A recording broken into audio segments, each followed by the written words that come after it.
Okay, so now I have taken one table with 5 rows and 5 columns. So now I am starting from index value. So 0, 1, 2, 3, 4 and 0, 1, 2, 3, 4. So always 5 rows and 5 columns. So I equals to 0, I less than 5. So always the first loop will take the row value and second loop will take the column value. So now what is the first loop value? So I equals to 0. I less than 5. So 0 less than 5. So whenever the condition is true, whenever the first loop condition is true, so it will come to the second loop. It will come to which loop? Second loop. So what is the second loop value? So j equals to 0. So j less than 5. So 0. J equals to 0. So 0 less than 5. So 0 less than 5. System dot out dot print I. So what is the I value? So I value is 0. What is I value? 0. So 0th row, 0th column. So first I am calculating 0th row, 0th column. It is completed. So after completing, so again it will come to the j only. So j 0 completed. So next j value will become 1. So next j less than 5. So next it will come to 0th row, first column. What is the value? I value 0. So next 0th row, second column. So next 0th row, third column. So next 0th row, fourth column. So whenever the j condition will be false, so now again I value will increment. So now I value will increment from 0 to 1. So now 0th row completed. So next first row. So next again first row, 0th column. Next first row, second column. Next first row, third column. So next first row, fourth column. So what it will print in the output? So 1. So 1, 1, 1. So now first row is completed. So next second row. Next second row, 0th column. Second row, first column. Second row, third column. Second row and fourth column. So like this. So one by one it will execute. So whenever we are using the two loops, so always it will execute inner loop first. Always which loop it will execute first? So always it will execute the inner loop. So always which loop it will execute? So always inner loop it will execute. So based on which condition? So based on outer loop condition. So based on which condition? Based on outer loop condition.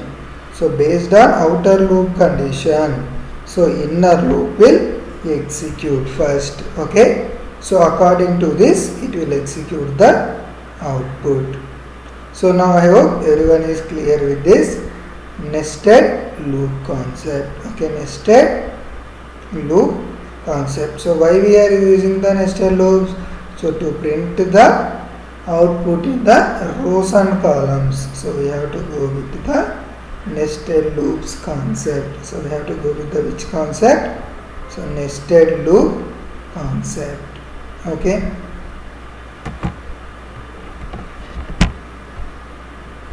So now I will show you programmatically. So first I am representing for. So int I equals to 0. So I less than 5. So I plus. So next for int j 0. So j less than 5, j plus plus. So next I am mentioning system.out.println. So just observe, here I am using println. So now once if I run my program, so everything it is printing in line by line. It is not printing in rows and columns. So if you want to print output in rows and columns, first give print and next step just give println and leave that statement.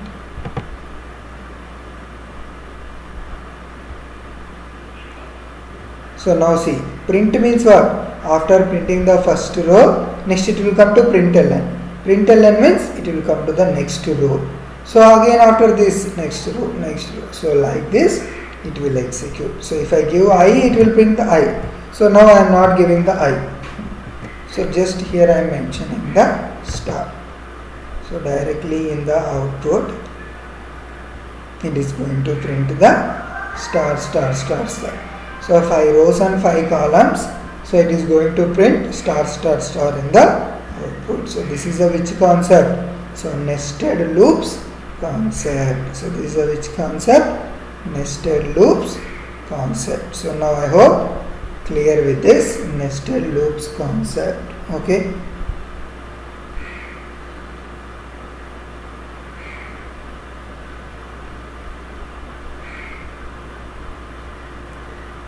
So next one.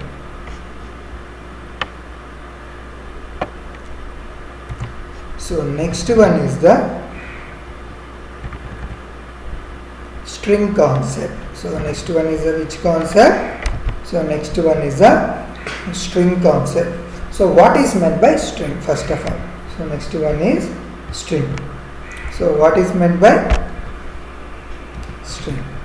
So what is meant by string means, so string is also one of the, so string is also one of the data type. So string is also one of the data type. So to represent characters. So string is also one of the data type to represent characters. So string is also one of the data type to represent the characters. So how to represent the string? By using string. So s equals to, now I am mentioning size. So mainly why we are using the string means to represent the characters. So to represent the characters we are using the string concept. So now what is the output key? So psi is the output key.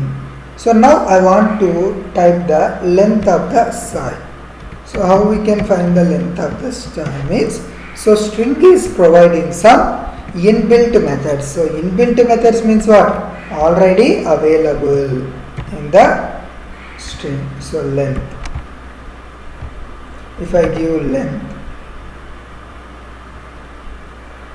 so what is the output? It will be 3.